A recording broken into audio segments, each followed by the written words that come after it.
తీసుకుంటాను. పాపారావు గారు good morning. So చూస్తున్నారు పరిస్థితి ఏంటి, మ్యూట్ లో ఉన్నట్టున్నారండి పాపారావు గారు. సో ఒక పరిస్థితి చూస్తే గోదావరి జలాలు పూర్తి స్థాయిలో వాడుకునే పరిస్థితి ఉందా అంటే లేదు. సో ఉన్నదాన్నన్నా వాడుకుందాం అంటే కూడా అటు మేడిగడ్డ బ్యారేజ్ కుంగడం వల్ల దానికి సంబంధించి డిలే చేశారు. సరే ఎన్డీఎస్ఏ రిపేర్ చేయమన్నప్పటికీ ఇది ఆల్మోస్ట్ ఈ 1 year అయిపోతుంది. దాని పరిస్థితి ఏంటో మనం కూడా చూస్తున్నాం. కాళేశ్వరం అంటారు, కూలేశ్వరం అంటున్నారు. అంతా కూడా దీనిపైన ఒక రాజకీయాలు జరుగుతున్నాయి కానీ వాస్తవంగా రైతులు ఒక దిక్కు ఆశగా చూస్తున్నారు. పరిస్థితి ఏంటి, మీ పాయింట్ ఆఫ్ వ్యూ ఏంటి? ఈ మంత్రివర్గ సమావేశం పెట్టబోతున్నామని చెప్పేసి మాట్లాడుతున్నారు ఈ రోజు. మరి ఏంటి, ఏమైనా సొల్యూషన్ వస్తుందని మీరు అనుకుంటున్నారా? అంటే ఇవాళ కాళేశ్వరం ప్రాజెక్ట్ కి సంబంధించి మేడిగడ్డ రిపేర్ చేస్తేనే వాడుకోవడానికి వీలు అవుతుంది అనేది మన భట్టి విక్రమార్క గారు కూడా మేడిగడ్డ రిపేర్ తర్వాతే మిగతా అంశాలు అన్నట్లుగా ఒక మాట మాట్లాడారు. మరి 2.5 ఏళ్ళు అయింది. 2.5 ఏళ్ల నుంచి మీకు తిరుబడి లేదా మేడిగడ్డ రిపేర్ చేయడానికి? ఇక్కడ దాకా పరిస్థితి వచ్చిందాకా రిపేర్ చేయకుండా దాన్ని పెట్టడం అనేది పెద్ద నేరం. అది నేరమే. 2.5 ఏళ్లు ఏమీ చేయకుండా ఇప్పుడు ఇంకా దాని గురించి కబుర్లు చెప్పడం, కేబినెట్ సమావేశం పెట్టి కాళేశ్వరం గురించి చర్చిస్తాం, మహారాష్ట్ర ముఖ్యమంత్రితో మాట్లాడతాం అనేది కూడా మీ పత్రికల్లో ఉంది. అది నాకు అర్థంగా ఇప్పుడు కేబినెట్ సమావేశం పెట్టి చర్చించే వాటిలో మహారాష్ట్ర ముఖ్యమంత్రి ఏం మాట్లాడతారు అంటే తుమ్మిడిహట్టి గురించి మాట్లాడాలి. తుమ్మిడిహట్టి గురించి మీరు మహారాష్ట్ర ముఖ్యమంత్రితో మాట్లాడుతూ కూర్చునే టైం ఇది. ఆయన మొన్న ఈ మధ్య మాటల్లో కూడా 152 మీటర్లకు ఆయన ఒప్పుకోవటంలా మహారాష్ట్ర. ఇంకేం చర్చలు మీరు మరి రాజీ పడి కట్టుకుంటే మనకు అది ఉపయోగంగా ఉండదు. సో ఓవరాల్ గా నేను చెప్పేది ఒకటి, ఇప్పుడు దాన్ని అర్జెంట్ గా రిపేర్ చేయాలి. దానికి వచ్చి కేసీఆర్ అసెంబ్లీలో మాట్లాడటం అనేది దానికి దీనికి లింక్ లేదు.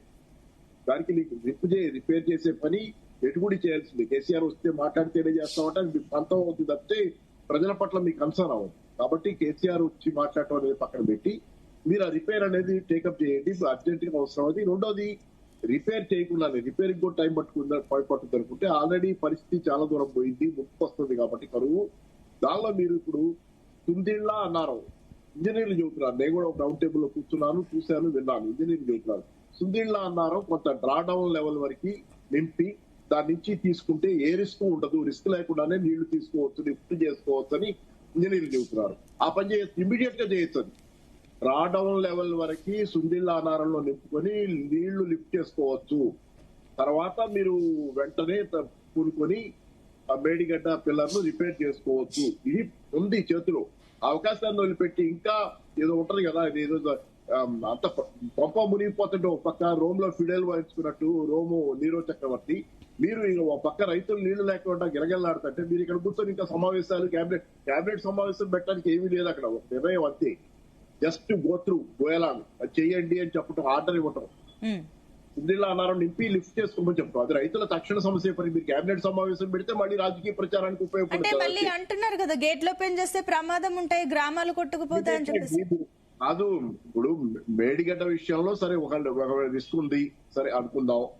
పిల్లర్లు కూలీ కాబట్టి దాన్ని సుందిళ్ళ అన్నారని నింపుకోవచ్చు. నేను విన్నానండి, నేను ఇంజనీర్లతో పాటు కూర్చున్నాను. నేను కూడా రౌండ్ టేబుల్ లో జనరల్ విషయాలు మాట్లాడాను. వాళ్ళంతా చెబుతున్నారు క్లియర్ గా. ఇక్కడ పేపర్ లో వస్తున్నాయి, టీవీలో వస్తున్నాయి. ఇంజనీర్లు ఏం చెబుతున్నారు, రిస్క్ ఉండదు, దీన్ని యూజ్ చేసుకోవచ్చు. సుందిళ్ళ అన్నారం మేడిగడ్డ అంటారు, సుందిళ్ళ అన్నారం డ్రాడౌన్ లెవెల్ వరకు నింపుకొని అవి లిఫ్ట్ చేసుకోవచ్చు అని చాలా క్లియర్ గా చెబుతున్నారు ఇంజనీర్లు. మీరు అది ఎందుకు చేయరు? అది చేసి చేతిలో ఉన్న పని వదిలేసి కేబినెట్ సమావేశం పెట్టుకుంటే మళ్ళీ ఇంకో రాజకీయ దుమారాలతో పనులవు కదా. తెలంగాణ రైతులు ఈ రోజు కరువు కాటకాల్లో మునిగితేస్తున్నటువంటి పరిస్థితి, సమస్యలు పెరిగిపోతున్న పరిస్థితి, ఆత్మహత్యలు మళ్ళీ తిరిగి రిపీట్ అయ్యే పరిస్థితి. అట్లాంటి పరిస్థితిలో మీరు ఈ పనులు చేస్తా కూర్చోంటే అది క్షమించడానికి నేరం. ముందు చేయండి, పని చేయండి, తర్వాత మీరు రివ్యూ వేసుకోవచ్చు అది పని ఎలా జరిగింది. అంతేగాని ఇప్పుడు కేబినెట్ సమావేశం పెట్టి ఇంకేం చర్చిస్తారు? ఓకే అండి. ఓకే.